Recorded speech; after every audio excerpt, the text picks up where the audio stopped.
इंद्रायणीच्या blue line मधील 36 बंगल्यांवर कारवाई सुरू आहे आणि पिंपरी चिंचवड पालिकेची पोलीस बंदोबस्तामध्ये ही कारवाई सुद्धा सुरू असल्याची माहिती आहे। सुप्रीम कोर्ट आणि राष्ट्रीय हरित लवादाच्या निर्णयानुसार 36 बंगल्यांवर ही कारवाई केली जाते।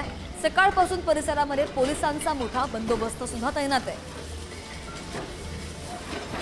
सुप्रीम कोर्ट आणि राष्ट्रीय हरित लवादाने कारवाईचा निर्णय घेतलेला आहे। इंद्रायणीच्या ब्ल्यू लाईन मध्ये 36 बंगल्यांवर ही कारवाई सुरू असल्याचं पाहायला मिळतंय।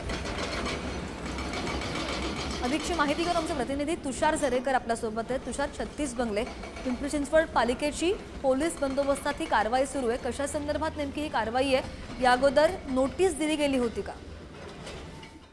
नक्कीच, एकंदरीत जर आपण पाहिलं तर सर्वात महत्त्वाचं म्हणजे इंद्रायणी नदी गेल्या कित्येक दिवसांपासून चर्चेत होती आणि त्याच इंद्रायणी नदीमध्ये असणारे हे जे 36 बंगले आहेत, खरं तर ते अनधिकृत ठरवण्यात आले होते आणि त्यानंतर ते पाडण्यासाठी खरं तर महानगरपालिकेने गेल्या काही दिवसांपासून तयारी केली होती।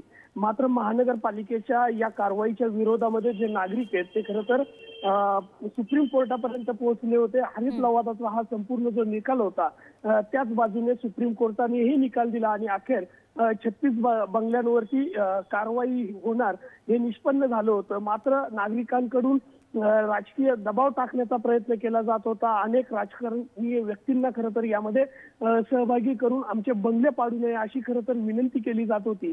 मात्र महानगरपालिकेने याला कुठेही महानगरपालिका याच्या बाजूने कुठेही गेली नाही, तर महानगरपालिकेने आज पहाटेपासूनच तसा पोलीस बंदोबस्त लावला आणि त्यानंतर कुदळवाडी नंतर आता जर आपण पाहिलं तर इंद्रायणी नदीमध्ये असणाऱ्या या अनधिकृत प्लॉटिंग संदर्भातील हे जे 36 बंगले आहेत ते आता पाडण्यात आलेले आहेत। त्यामुळे हे जे इथून पुढे खरं तर अनधिकृत प्लॉटिंग वरती ही मोठी चपराक मानली जाते।